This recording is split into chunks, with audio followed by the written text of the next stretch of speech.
Just a night ago, the news of a poor boy dying at the doorstep of a locked-up hospital broke before the brittle face of my TV screen, and it made me wonder how it must have felt like to die of blood loss at the doorstep of a blood bank. And I think he must have stretched his hands in a bid to hold on to salvation that you and I know faith alone is not enough to hold on to the lab coat of striking doctors in this country. But in all of this, I locked my hands and prayed it was going to be the last.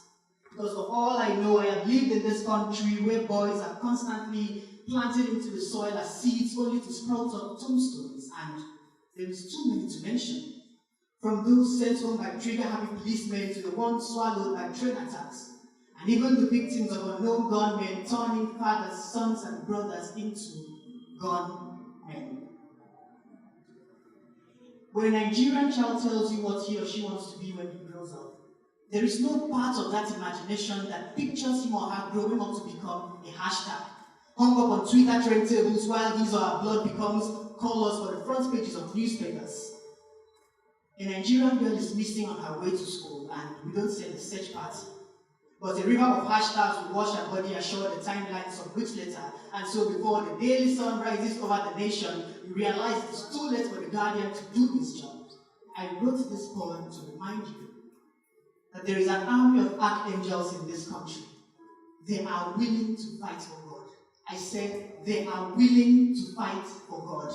They will rather set a poor girl ablaze the day her tongue days to lash on their Messiah, and this is justice, measured by the circumference of a burning tire, large enough to cover the entire country with the soot of her blood. I wrote this poem to remind you that your voice could be stolen long before you learned the lyrics of the freedom song.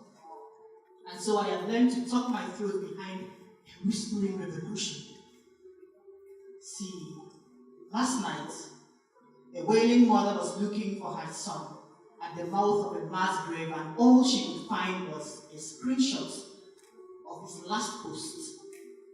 Nigeria will not end me. Minutes before his body turned cold. Minutes before he became another monument. Minutes before he became another hashtag. Minutes before he became another tombstone at the footfall of this country's flag. Still with the repeated line from the pledge, to serve Nigeria with all my blood. Peace.